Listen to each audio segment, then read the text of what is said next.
नमस्ते बच्चों, my self Jaiswal sir. हम पढ़ रहे हैं class 12 physics electrostatic potential and capacitance. Now in last class we have seen that due to electric dipole की वजह से अगर हम कहीं पर इलेक्ट्रोस्टैटिक पोटेंशियल निकालते हैं, मान लीजिए इस डिस्टेंस पर हम निकालते हैं, तो ये जो भी रीजन होगा, ये वाला रीजन, इसमें एंगल भी सेम होगा और साथ ही साथ आर भी सेम होगा। तो इस पॉइंट पे, इस पॉइंट पे, इस पॉइंट्स पर, इस डाइपोल के चारों ओर, इन सभी पॉइंट्स पर पोटेंशियल सेम होगा। So we can say that the potential has axial symmetry for electric dipole. उस एक्सिस पर, जो डाइपोल एक्सिस है, उससे आर डिस्टेंस पर इलेक्ट्रिक डाइपोल सेम है, यहां से इस डिस्टेंस पर। So the electrostatic potential has axial symmetry for electric dipole. Electrostatic potential has axial symmetry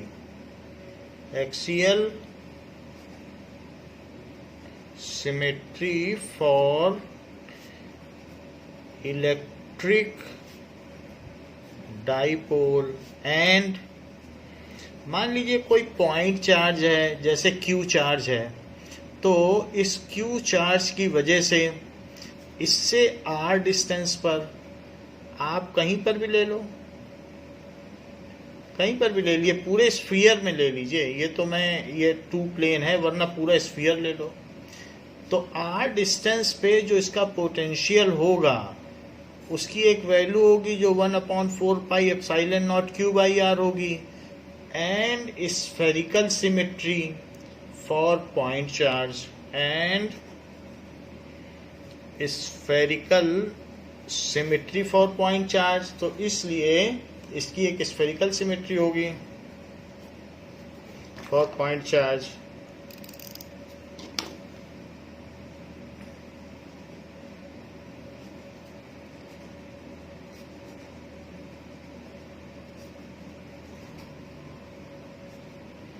now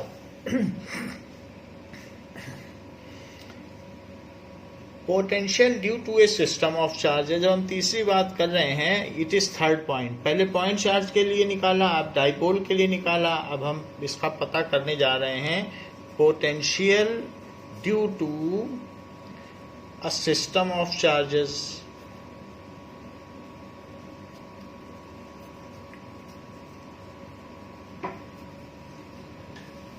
So if there are a number of charges present, discrete charges, if a number of discrete charges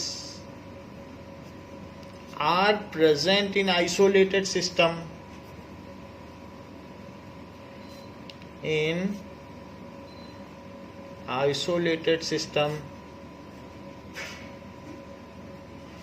तो and we have to find potential at a point, then क्या करना होगा? मान लीजिए अलग अलग charges हैं, this is Q1, this is Q2, this is Q3, ऐसे अलग अलग चार्जेस हैं, Q2, Q3, Q4, ऐसे बहुत सारे चार्जेस यहाँ पर हैं, and Q5, and you have to find a potential at this point whose distance, इन सबसे इसकी डिस्टेंस हो सकती है, Q1 से Q2 से कुछ न कुछ डिस्टेंस हो सकती है।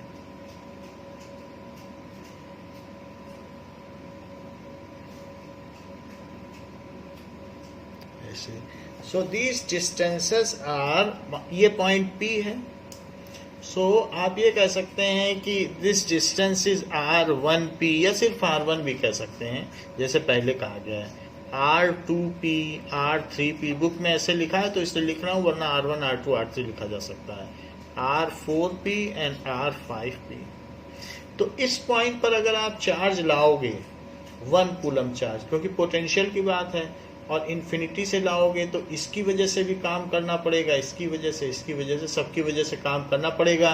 सो potential at point P is equal to the sum of potential due to various charges present at their locations. तो यहाँ तो 5 चार्जेस हैं, वैसे n नंबर ऑफ चार्जेस हो तो वैसा भी किया जा सकता है। So that is 1/4 pi epsilon not, सभी में आएगा। और Q1 चार्ज है तो Q1 by R1p plus Q2 by R2p से लेकर Q5 अपॉन R5p ऐसे हो जाएगा। Where the signs of charges are to be applied, जहाँ पर जैसा साइन हो लगाना पड़ेगा। Where charges are taken with sign, ये चैप्टर साइन का है। Charges are taken with sign। अब ये हमारा फार्मूला बन गया कि किसी भी पॉइंट पर इनका पोटेंशियल क्या होगा। तो इसको आप ऐसे भी सिंबलाइज कर सकते हैं कि Vp is 1/4 pi epsilon not sigma QI upon RIP, जहां पर I 1 से 5 तक है। ऐसे ही for system of n charges, for system of n charges, so Vp किसी भी पॉइंट पर potential at point P, potential at P is 1/4 pi epsilon naught and I is 1 to n Qn upon RnP, ये चीज हो जाएगी।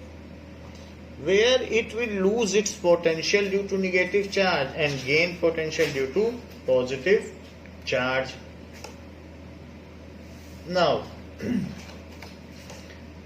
in case of a uniformly charged sphere, अगर मान लें हम ऐसा देखें कि एक यूनिफॉर्मली चार्ज स्फीयर है, so in case of a uniformly charge sphere जिसमें कि चार्जेस एम्बेडेड हैं, ऐसे चार्जेस एम्बेडेड हैं, जैसे मान लीजिए थॉमसन का मॉडल है, उसमें इलेक्ट्रॉन एम्बेडेड थे, वैसे ही आप मान लीजिए इसमें चार्जेस एम्बेडेड हैं। तो all these charges will be taken at centre. ये मान लिया जाएगा अगर इसमें Q चार्ज है total, then that charge will be taken at the center. And if you want to find the potential at a point P, so for a uniformly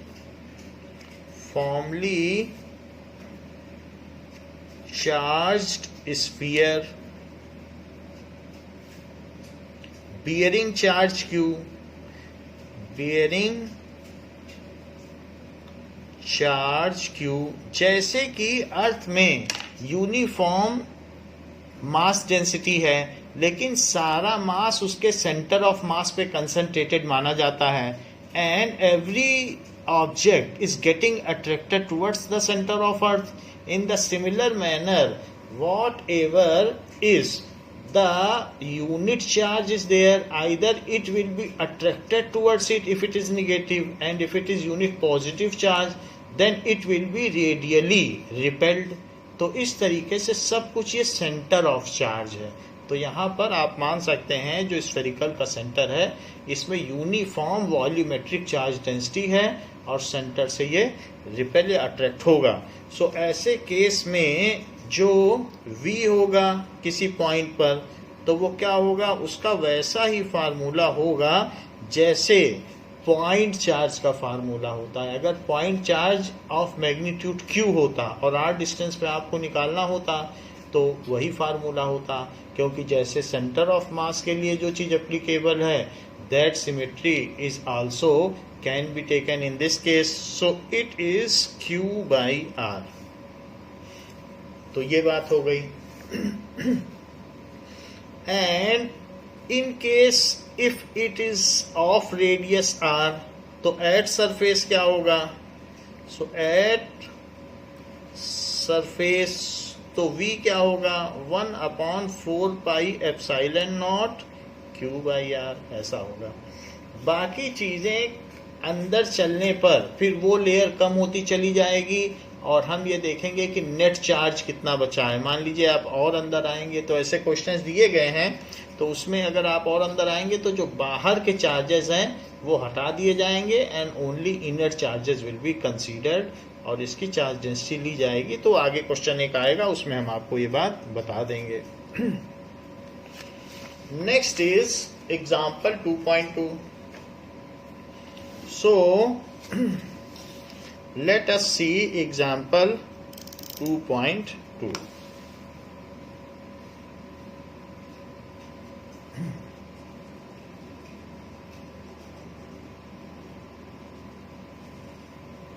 It is said that two charges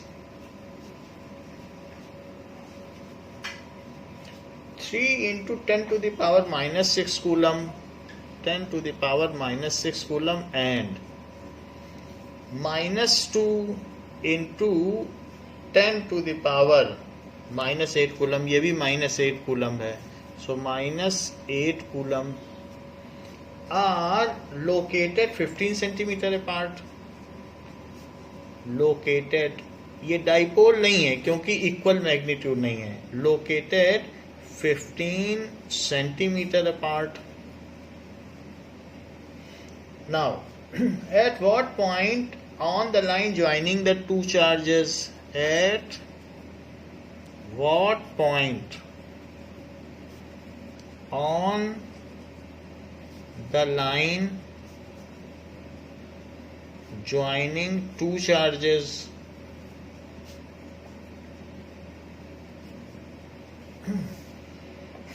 is the electric potential zero? Is the electric potential zero? Take the potential at infinity to be zero. Take the potential, ये हम जानते हैं, potential at infinity to be zero. तो हमको ये पता करना है कि अगर दो चार्जेस दिए हुए हैं और उनके बीच की स्पेसिंग दी है, सो एक चार्ज है that is 3 × 10 to the power -8 coulomb और दूसरा चार्ज है -2 × 10 to the power -8 coulomb and they are separated by 0.15 metre. So इसमें हमें ये देखना है कि वैसे तो अगर सेम चार्ज होते तो इक्वी पोटेंशियल जो लाइन होती, इक्विटोरियल लाइन, तो उस पर हम जानते कि पोटेंशियल जीरो होता है. लेकिन अब इस चार्ज का मैग्नीट्यूड कम है और इस चार्ज का मैग्नीट्यूड ज़्यादा है. तो अगर मैं इसकी तरफ जो वीकर है, इसकी वजह से हमें काम मिलेगा और इसकी जगह करना पड़ेगा, तो इससे दूर रहें.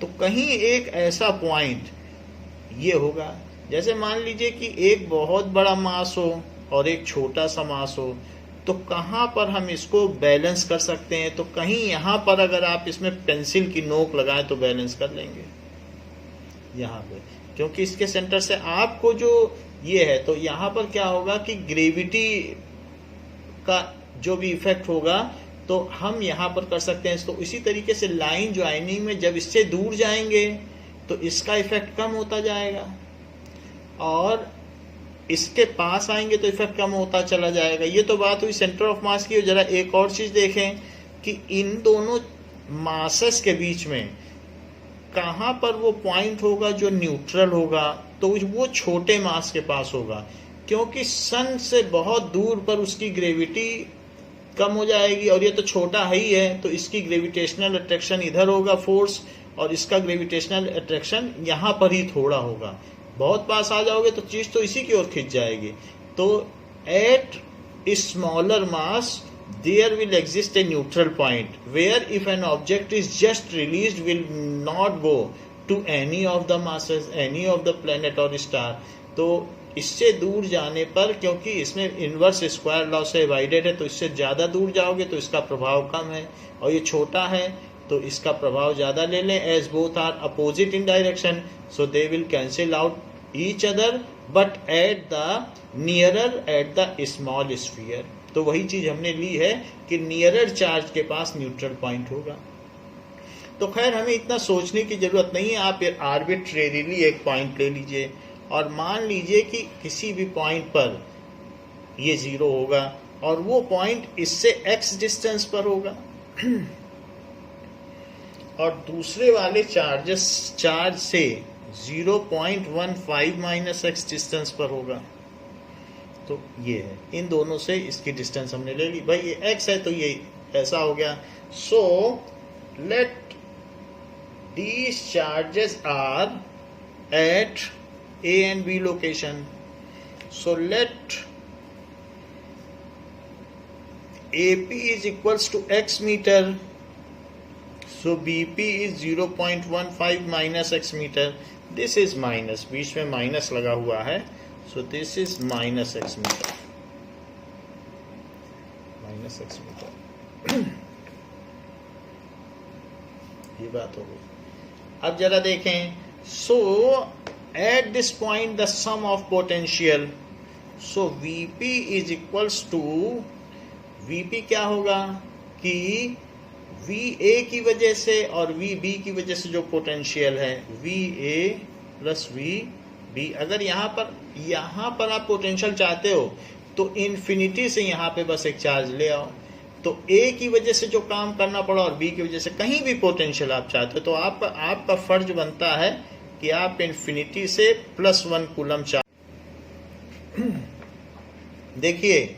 सो अगर आप इन्फिनिटी से यहाँ लाते हो तो जो A की वजह से वर्क डन है वो VA है और B की वजह से, अभी हमने थोड़ी देर पहले देखा था डिस्क्रीट चार्जेस की वजह से किसी पॉइंट पर पोटेंशियल उन चार्जेस की वजह से उस पॉइंट की डिस्टेंस क्या है उसके डिपेंड करता है।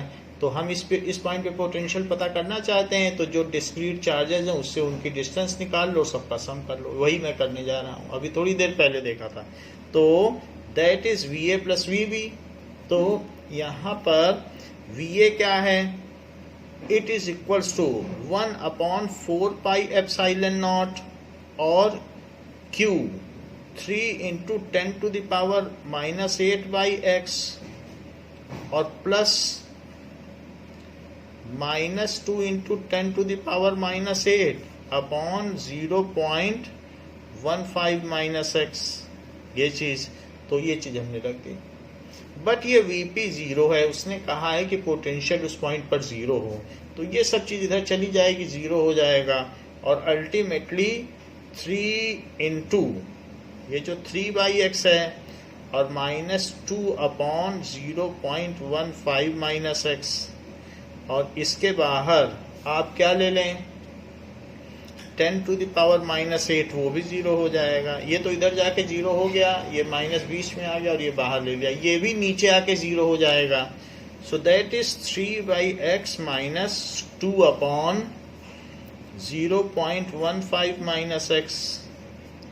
That again becomes 0. Otherwise 3/x becomes 2 upon 0.15 x। तो इसका इसमें मल्टीप्लाई कर दें। So 3 × 0.15 x is equals to 2x. So 0.45 minus 3x is equals to 2x। ऐसे कर दिया। And when 3x goes there, so 5x is equals to 0.45 and x is equals to 0.45 upon 5। So it is 0.09, क्योंकि decimal के 2 digit आप use कर रहे हो। So it is x। तो हम ये कह सकते हैं कि x अगर ये है, so at a distance between the charges.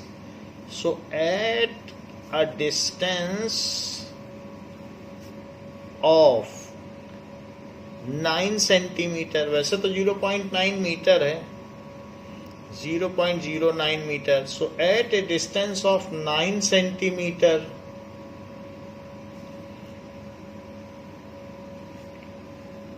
now at a distance of 9 centimeter from a charge on the line joining between the charges, on the line joining between charges, electrostatic potential is 0.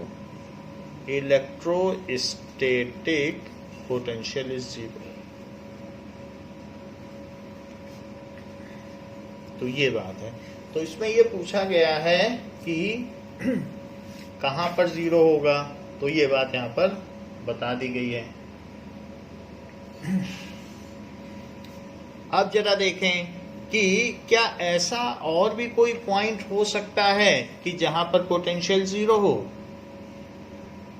देखिए, there is one more point where the potential में be 0. जैसे एक बड़ा charge है and this is 3 into 10 to the power -8 coulomb and some other charge जो कि -2 into 10 to the power -8 coulomb है. अगर हम इस लाइन पर यहाँ कहीं देखें और इन्फिनिटी से यहाँ बढ़ें, तो यहाँ पर जब हम आएंगे तो ऐसे केस में इन्फिनिटी से आने पर इसकी वजह से अट्रैक्शन होगा बट इसकी वजह से रिपल्शन होगा. हाउएवर इट इज दो away from this +1 coulomb charge but it is dominating. तो इसका जो इफेक्ट होगा और इसका इफेक्ट वो दोनों कैंसिल आउट हो जाएंगे अगर हम इधर आएंगे.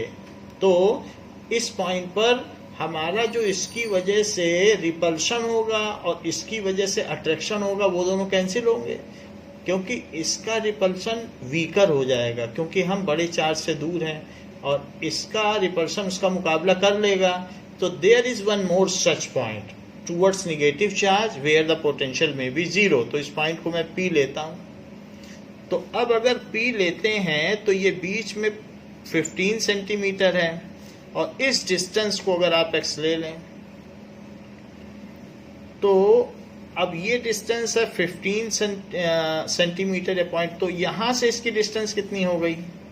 सो इसकी डिस्टेंस हो गई 0.15 मीटर प्लस x, ऐसे हो गई. तो ये P पॉइंट इससे इतना दूर है और इससे इतना दूर है. तो फिर से हम लें. So there also exist one point on axial line, dipole तो खैर नहीं है, on axial line of charges at negative side, at negative side at a distance x from B, where जहां पर VP 0 हो सकता है. तो फिर से देखें, VP is equals to VA plus VB. तो VA क्या है? 1/4πε0 तो कॉमन ले लें और now 3 into 10 to the power -8 ये ले लें जो इसका चार्ज है और इससे इसकी डिस्टेंस. सो 0.15 प्लस x और प्लस दूसरा वाला -2 into 10 to the power -8 और डिवाइडेड बाई इससे इसकी डिस्टेंस कितनी है? इससे इसकी डिस्टेंस x है. खैर जो भी हो ये 0 है. तो 0 है तो ये भी 0 हो जाएगा और 10 to the power -8 भी बाहर निकल के वो भी सब नीचे चला जाएगा, 0 हो जाएगा. सो ये मल्टीप्लाई होकर 0 होगा और 10 to the power -8 नीचे आएगा तो वो भी 0 हो जाएगा. सो V will get a reduced form of the right hand side expression as like this. So यहाँ पर आपको सिर्फ 3 मिलेगा और यहाँ पर 2 मिलेगा, निगेटिव बीच में ले लिया और यहाँ 0 हो गया। तो 2/x is equals to 3/0.15 plus x. So 2 से इसको मल्टीप्लाई कर दें। So this will be 2 into 0.15 और प्लस 2 into x और राइट हैंड साइड में करोगे तो 3x। तो इसका इसमें मल्टीप्लाई कर दिया, इसका इसमें 3x की तरफ 2x ले जाओ तो सिर्फ यहाँ x बचेगा सब्ट्रैक्ट होने के बाद, और यहाँ पर 0.3 बचेगा।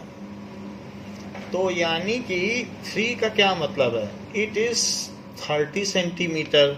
सो x इज 0.3 मीटर या फिर 30 centimetre. So at a distance, हम a से ही डिस्टेंस लेंगे, पहले भी हमने a से ली थी। सो एट ए डिस्टेंस, यहाँ से 30 सेंटीमीटर और 15 तो यही है। So at a distance of 45 centimeter from positive charge along axial line towards negative charge, there is a neutral point where the potential is 0. So at a distance of 30 तो यही हो गया, 15 उन दोनों के बीच की डिस्टेंस है, x की वैल्यू है ना 30। So at a distance of 45 centimeter from positive charge along axial line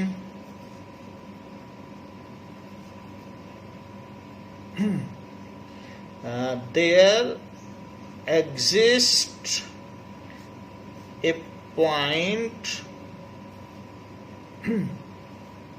lying away from negative charge, lying towards negative charge,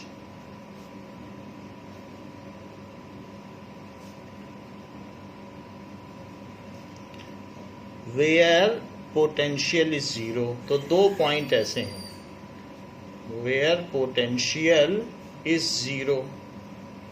तो एक तो बीच में आ गया जो 9 सेंटीमीटर पर है, और एक अवे पर भी है जो 45 सेंटीमीटर पर है, और वहां भी पोटेंशियल 0 है। Now we will see next question, example 2.3। So let us see example 2.3। Figure shows the field lines of a positive and negative point charges respectively. So figure shows the field line of positive and negative charges respectively। तो क्या चीज दी गई है, let us C.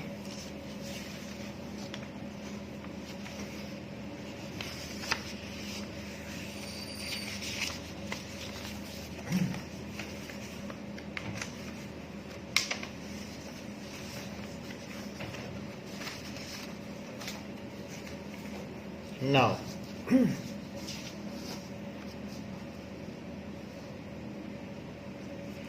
there is a figure showing the field lines of positive charge and it is radially outward। ऐसे इसके चारों तरफ ये रेडियली आउटवर्ड है।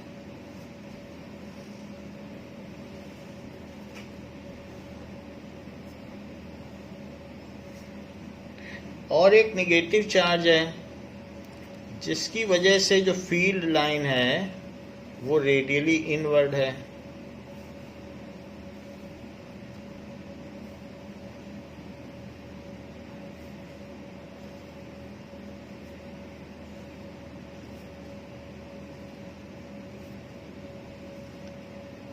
इस तरीके से सो ये रेडियली इनवर्ड हो गई, रेडियली आउटवर्ड हो गई। And there are 2 points P and Q। Here also are 2 points A and B. तो आपसे कहा जा रहा है कि फर्स्ट क्वेश्चन देखिए, give the science of potential difference. Give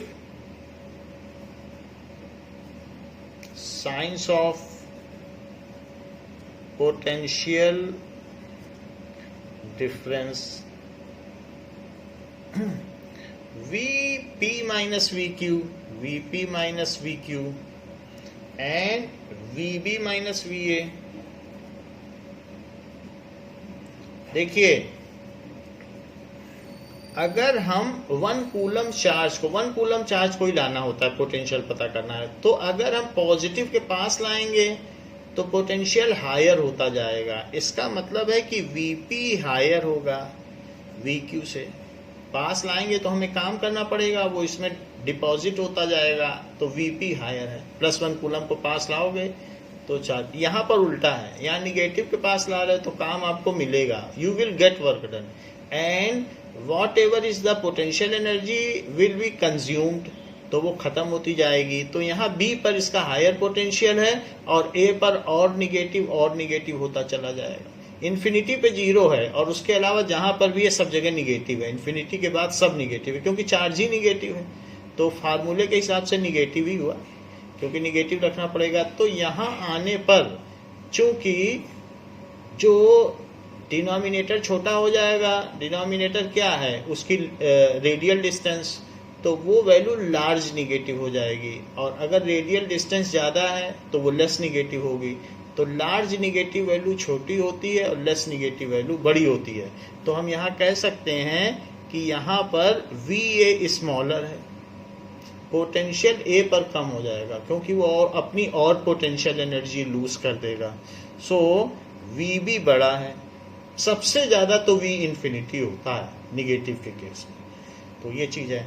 तो आपको ये बताना है कि Vp माइनस Vq क्या है। So Vp is greater than Vq.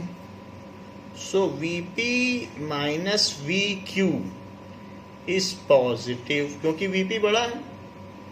अच्छा, Vb यहाँ क्या है, देखो Vb बड़ा है कि नहीं, Vb is greater than Va. So Vb minus Va ये भी पॉजिटिव है, क्योंकि यहाँ तक अगर आप लाओगे इन्फिनिटी से, तो मान लीजिए इन्फिनिटी से यहाँ तक लाने में आपको -2 जूल पर कूलम एनर्जी खर्च हुई, या -2 वोल्ट लिख लो, तो यहाँ तक लाने में -4 वोल्ट खर्च हो जाएगी। तो Vb -2 -4 करो तो +2 आया कि नहीं, पॉजिटिव आ ही जाएगा। और यहाँ तक लाओगे तो यहाँ तक अगर ला रहे हो तो आपको 2 वोल्ट जमा कर दिया आपने, 2 जूल पर कूलम काम किया, यहाँ तक लाए तो 4 वोल्ट जमा कर दिया। सो Vp माइनस Vq वो भी पॉजिटिव हो जाएगा। फार्मूले के हिसाब से भी कर सकते हैं, तो वो भी आप देख सकते हैं। Give the sign of the potential energy difference of A, second point देखिए, give the sign of potential energy difference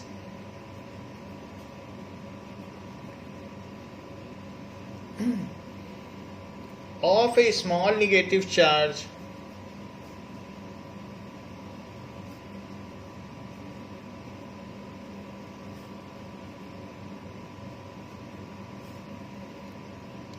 between the points Q and P.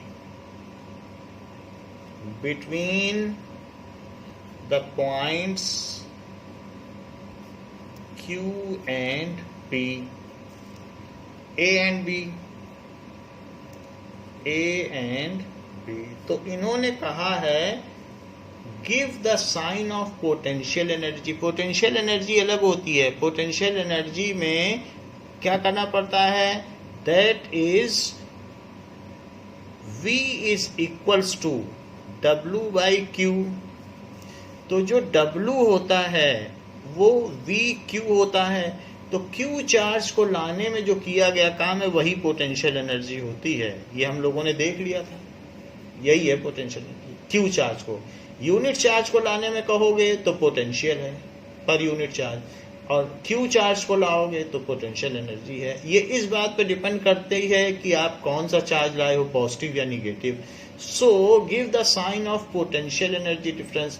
अगर आप निगेटिव चार्ज लेके आते हैं तो आप देख लीजिए कि तब क्या होगा। सो यहां पर कहा है द स्मॉल नेगेटिव चार्ज, तो potential energy difference between Q and P। तो सेकंड केस में क्या कहा गया है कि उसका क्या साइन होगा। सो आप ये देख लें कि VA और VB क्या है और VP, तो ये थोड़ी देर पहले आपको ऊपर बताया गया है कि VP is greater than VQ। अब ये जो Q है, SQ is negative, so Q is negative क्योंकि आप निगेटिव चार्ज लेके आ रहे हो, small negative charge. So multiply कर दो दोनों तरफ। सो QVP इज, फिर स्मॉलर हो जाएगा QVQ। ऐसा क्यों हो जाएगा, जैसे 5 इज ग्रेटर देन 2 और दोनों तरफ -1 से मल्टीप्लाई कर दो, तो ऐसे केस में -1 से मल्टीप्लाई करने पर जो -5 है वो -2 से छोटा हो जाता है, साइन ऑफ इनइक्वलिटी। तो वही चीज हो रहा है, निगेटिव से मल्टीप्लाई करोगे तो छोटा हो जाएगा। तो और यही चीज क्या है, दिस इज UP और दिस इज UQ। तो आप कह सकते हैं कि UP इज स्मॉलर हो गया। तो इसलिए हम यहां पर जो पहले बात की थी तो उसमें हम क्या कह सकते हैं कि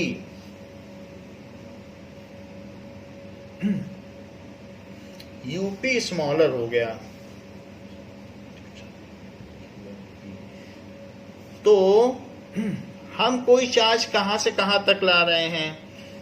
सो आप इसमें कोई भी चीज ला रहे हैं तो ये तो बताया नहीं है कहां से कहां तक लाया गया है, फिर भी अपने मन से आप कह दें कि जैसे पहला क्वेश्चन है उसी के बेसिस पे कहते हैं, VP माइनस VQ था, तो अब हम बात करेंगे UP माइनस UQ। तो UP तो छोटा है, तो छोटे में से बड़ा घटाओगे तो निगेटिव आ जाएगा। बुक में इसका उल्टा दिया गया है, बट लेकिन हम इसी ट्रेंड पे चल रहे हैं जो यहाँ पर है, इसी बेसिस पे चलेंगे। तो ये बात हो गई, क्योंकि जैसे हमने पहले किया था V के बारे में किया था वही U के बारे में करेंगे। तो आप देख लें कि चूंकि UP छोटा है तो छोटे में से आप बड़ा घटाओगे तो निगेटिव आ जाएगा। अब सेकंड चीज देखिए A के बारे में, तो ऊपर दिया गया है कि VB बड़ा है।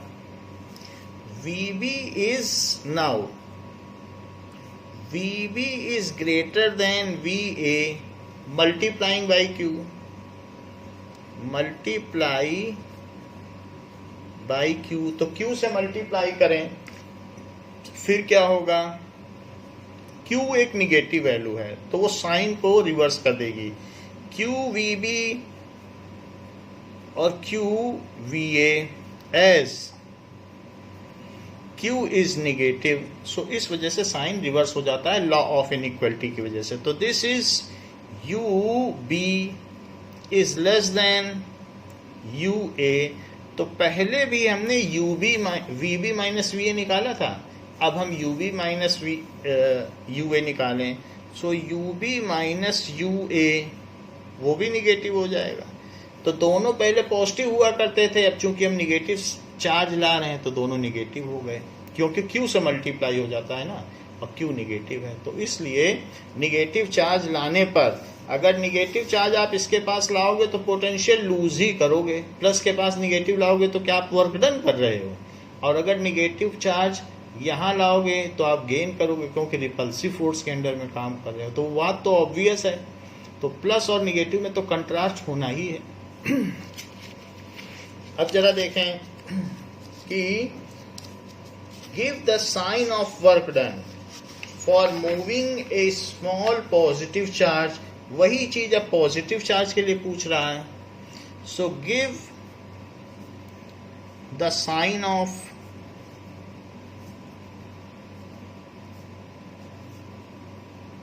work done by the field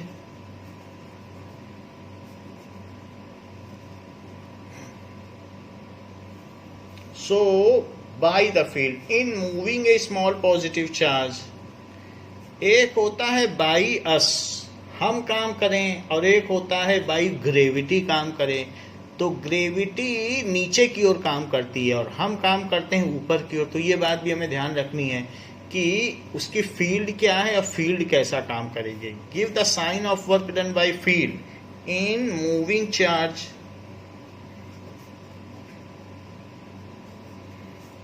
from moving charge that is small positive.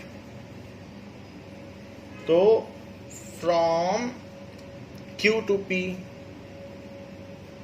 Q to P, तो Q से P की तरफ अगर हम आते हैं तो ये अवे है रेडियल फील्ड्स इससे, और वो कह रहा है कि अगर आप Q से P आए तो ये P है और ये Q है। इधर आओगे तो क्या आपको लगता है फील्ड कोई काम करेगी? और वो भी प्लस चार्ज ला रहे हो, पॉजिटिव चार्ज, तो प्लस क्यू अगर आप ला रहे हो कोई काम नहीं करेगी। फील्ड तो बाहर फेंकने में काम करती है। कोई चीज अगर आप उसके अपोजिट ला रहे हो तो आप काम करोगे। आपका वर्क पॉजिटिव होगा तो फील्ड का वर्क निगेटिव होगा। जैसे कोई चीज नीचे गिरती है तो ग्रेविटी काम करती है, उसका वर्क पॉजिटिव है, और जब कोई चीज ऊपर उछालते हो तो आपका वर्क पॉजिटिव और ग्रेविटी का निगेटिव है। क्यों ऐसा? इसलिए है कि फोर्स की डायरेक्शन में डिस्प्लेसमेंट हो तो वर्क डन पॉजिटिव है। अब फोर्स इसका इधर है, जिधर फील्ड उधर फोर्स, और डिस्प्लेसमेंट इधर, तो W is F dot D, तो cos थीटा 180 हो जाएगा F डॉट डी। तो इस वजह से इस फील्ड जिधर है उधर ही तो फोर्स है, क्योंकि field unit coulomb per charge लगने वाला फोर्स हुआ, यूनिट चार्ज पर लगने वाला फोर्स है। तो इस तरीके से फोर्स उधर है रेडियली आउटवर्ड और ला इधर रहे हो। सो आप ये कह सकते हैं as displacement is opposite to electric field, as displacement is, और यही U है F dot D. So as displacement is opposite to electric field, so work done by electric field, electric field था तो मैंने FE लिया है, उसी का वर्क डन लिया, नहीं तो हम एक्सटर्नल लेते, हमारा काम पूछा जाता तो वो चीज होती। सो work done by external field, जो भी वर्क डन है सो वो है, आप वर्क डन ही रखें सीधा, work done by external field, क्योंकि हमारा किया हुआ काम U माना जाता है, फील्ड का किया हुआ काम U नहीं माना जाता है। हमने किया होता तो U माना जाता, फील्ड जो करेगी उसको कुछ भी नहीं माना जाता, वो वर्क डन ही माना जाता। सो वर्क डन बाय फील्ड, तो यहाँ cos 180 आ जाएगा कि नहीं, फील्ड बाहर है और डिस्प्लेसमेंट अंदर है। So work done by field is negative because theta is 180 degree. ये चीज है। नेक्स्ट पोर्शन क्या पूछा गया है? Give the sign of work done by external agency. Give the sign of work done by external agency in moving a small negative charge, in moving a small negative charge from B to A, B से A की तरफ अगर आप आ रहे हैं तो अब दूसरा वाला फिगर देखिए कि अगर निगेटिव चार्ज है तो निगेटिव चार्ज की ओर तो फील्ड अंदर आती हुई होती है, तो ये फील्ड है इसकी, और B से A, ये A है ये B है, B से A अगर आप आ रहे हो और लेके क्या आ रहे हो, निगेटिव चार्ज, तो ले आओ निगेटिव चार्ज, माइनस क्यू लेके आओ। तो बताओ माइनस क्यू चार्ज अगर आप लेके आ रहे हो तो if you are bringing minus Q charge towards negative charge then you have to do work, क्योंकि रिपल्सन है। तो वैसे फील्ड क्या होती है, प्लस चार्ज लाते तो वो फील्ड की डायरेक्शन में होता है। The force applied on unit positive charge is known as field. But आप निगेटिव चार्ज लाओगे तो निगेटिव लाओगे तो रिपल्सन होगा। तो रिपल्सन होगा तो आपको काम करना पड़ेगा। तो आपने external agency is applying the force and the displacement is also taking in the same direction, क्योंकि इस पर लगने वाला इलेक्ट्रोस्टैटिक फोर्स तो इधर है, रिपल्सन होगा ना इस पर, निगेटिव चार्ज पे इलेक्ट्रोस्टैटिक फोर्स इधर लगेगा, और आप जो फोर्स लगा रहे हो वो एफ एक्सटर्नल इधर है। तो आप जिधर फोर्स लगा रहे हो डिस्प्लेसमेंट कर रहे हो, so as F external and displacement both are along, एक ही तरफ हैं, both are along and radially inward and radially inward। so तो जो हमारा वर्क डन होगा वो एफ एक्सटर्नल डॉट, जो डिस्टेंस आप मूव करोगे वो डिस्टेंस है, तो एफ एक्सटर्नल डॉट डिस्टेंस, तो वो दोनों में कॉस थीटा हो जाएगा 0। तो इसलिए एंड रेडियली इनवर्ड है तो थीटा क्या हो गया 0 degree. So work done by external agency is positive. जो वर्क डन एक्सटर्नल एजेंसी करती है वही होता है इलेक्ट्रोस्टैटिक पोटेंशियल एनर्जी, और जो फील्ड करती वो नहीं होता इलेक्ट्रोस्टैटिक पोटेंशियल एनर्जी। तो इसलिए हमने इधर ही फोर्स लगाया क्योंकि रिपल्सन के अगेंस्ट में, और इधर ही डिस्प्लेस किया, तो हमारा काम तो पॉजिटिव है। अब नेक्स्ट देखें, next is does the kinetic energy of a small negative charge increase और decrease. Does the kinetic energy of a small negative charge decrease और increase in going from B to A, in going from B to A। अब जैसे देखो B से कोई चीज A जाए तो रिपल्सन लगेगा, और रिपल्सन की वजह से इलेक्ट्रिक फील्ड बाहर है और आप इधर ले आ रहे हो, तो क्या होगा, रिपल्सन की वजह से धीरे धीरे धीरे धीरे वो रुकती चली जाएगी, उस पर डेसिलरेशन लगेगा। और निगेटिव चार्ज यहाँ से छोड़ देते ए से तो दूर भागता भागता बहुत तेज हो जाता, और वहाँ से इधर छोड़ोगे, अपोजिट टू फील्ड कोई भी चीज करोगे तो काइनेटिक एनर्जी घटेगी ही। आप ग्रेविटी के अपोजिट बॉल फेंकोगे तो क्या काइनेटिक एनर्जी बढ़ जाएगी। तो उसी तरीके से इस पर जो भी इलेक्ट्रोस्टैटिक फोर्स लग रहा है निगेटिव चार्ज पे वो बाहर लग रहा है, और आप फेंक इधर रहे हो। So as object is moving opposite to electrostatic force, so its kinetic energy decrease, क्योंकि जिधर फोर्स होता है उधर ही एक्सीलरेशन होता है। तो चूंकि एक्सीलरेशन और ऑब्जेक्ट की वेलोसिटी अपोजिट हैं, इसलिए ऑब्जेक्ट डेसिलरेट करेगा। सो electrostatic force is radially outward, so acceleration is radially outward, and object is moving radially inward. So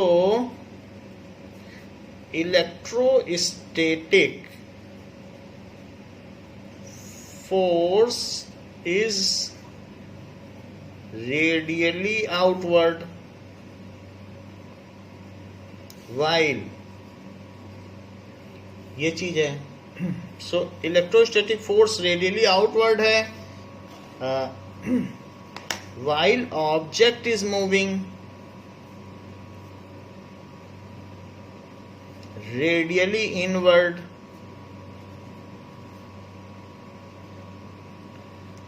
so A and V are opposite, acceleration और वेलोसिटी अपोजिट हो गए, opposite, क्योंकि F is equals to M A, तो जिधर F है वही A है। So its kinetic energy will decrease. आप ये समझ ले, बॉल ऊपर छोड़ी जा रही है, एक्सीलरेशन नीचे लग रहा है, तो धीरे धीरे बॉल धीमी होते होते रुक जाएगी। सो काइनेटिक एनर्जी इसकी क्या हो जाएगी? It's kinetic energy will decrease. तो इस क्लास के लिए बच्चों इतना ही।